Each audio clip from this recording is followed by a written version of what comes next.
ഒടുവിൽ നിന്നത് സംഭവിച്ചിരിക്കുകയാണ്. കേരളത്തിന്റെ മുഖ്യമന്ത്രി ശ്രീ പിണറായി വിജയന്റെ വായൊന്ന് തുറന്നു, നാവൊന്ന് അനങ്ങി. അങ്ങനെ അനങ്ങുന്നതും തുറക്കുന്നതും കേരളത്തിലെ ഏതെങ്കിലും മാധ്യമപ്രവർത്തകരുടെ ചോദ്യങ്ങൾക്ക് മുന്നിലെ മാധ്യമ സമ്മേളനത്തിലല്ല, മറിച്ച് അദ്ദേഹം എന്ത് പ്രസംഗിച്ചാലും തിരുവായ്ക്ക് എതിർവായി ഇല്ലാത്ത പാവപ്പെട്ട പാർട്ടി അണികളുടെ മുന്നിൽ പ്രസംഗ രൂപത്തിലാണ്. ആ പാർട്ടി അണികളോട് ശ്രീ പിണറായി വിജയൻ പോയി ആന ആകാശത്തുകൂടി പറക്കാറുണ്ടെന്നും ആവൂലി കരയിലൂടെ ഓടാറുണ്ടെന്ന് പറഞ്ഞാലും ആ സാധുക്കൾ വിശ്വസിക്കും. കാരണം അവർ പാവപ്പെട്ട പാർട്ടി അണികളാണ്.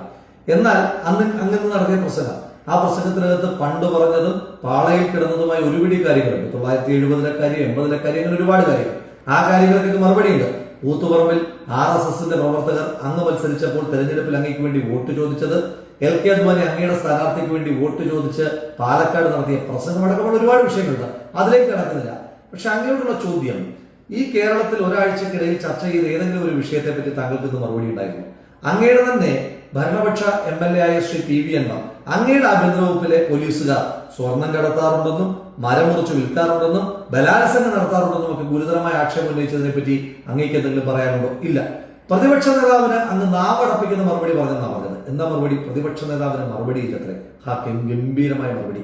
ഞാൻ ചോദിച്ചോട്ടെ, ഹൊസബല്ല എന്ന RSS നേതാവിനെ അങ്ങയുടെ ഏറ്റവും ട്രസ്റ്റ്വർത്തിയായ വാച്ച് ഡോഗ് ശ്രീ അജിത് കുമാർ തൃശൂരിൽ പോയി കണ്ടതും RSS നേതാവായ റാം മാധവനെ തിരുവനന്തപുരത്ത് പോയി കണ്ടതുമായ പ്രതിപക്ഷ നേതാവിന്റെ ആക്ഷേപത്തെ പറ്റി അങ്ങേക്ക് എന്തെങ്കിലും പറയാനുണ്ടോ? ഇല്ല. ഹേമ കമ്മിറ്റി റിപ്പോർട്ട് 4.5 വർഷക്കാലം അങ്ങും അങ്ങയുടെ സാംസ്കാരിക വകുപ്പും പൂഴ്ത്തിവെച്ചതിനെ പറ്റി, അങ്ങയെന്ന് ബഹുമാനപ്പെട്ട ഹൈക്കോടതി എടുത്തിട്ട് അലക്കിയതിനെ പറ്റി എന്തെങ്കിലും ഒരു അക്ഷരം ഉണ്ടാകുന്നുണ്ടോ? ഇല്ല.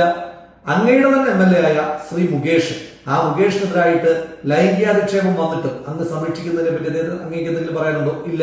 ഇനി അങ്ങയുടെ മുന്നണിയിലെ പ്രധാനപ്പെട്ട നേതാവും അങ്ങയുടെ മന്ത്രിസഭയിലെ മുൻ മെമ്പറുമായ ശ്രീ VS സുനിൽകുമാർ, അദ്ദേഹം തൃശൂരിൽ പൂരം കലക്കി തൃശൂർ സീറ്റ് BJPക്ക് കൊടുക്കുവാൻ പോലീസ് ശ്രമിച്ചു, അതുമായി ബന്ധപ്പെട്ട റിപ്പോർട്ട് വന്നിട്ടില്ല എന്ന ആക്ഷേപം ഉയർത്തിയതിനെ പറ്റി അങ്ങേക്ക് എന്തെങ്കിലും പറയാനുണ്ടോ?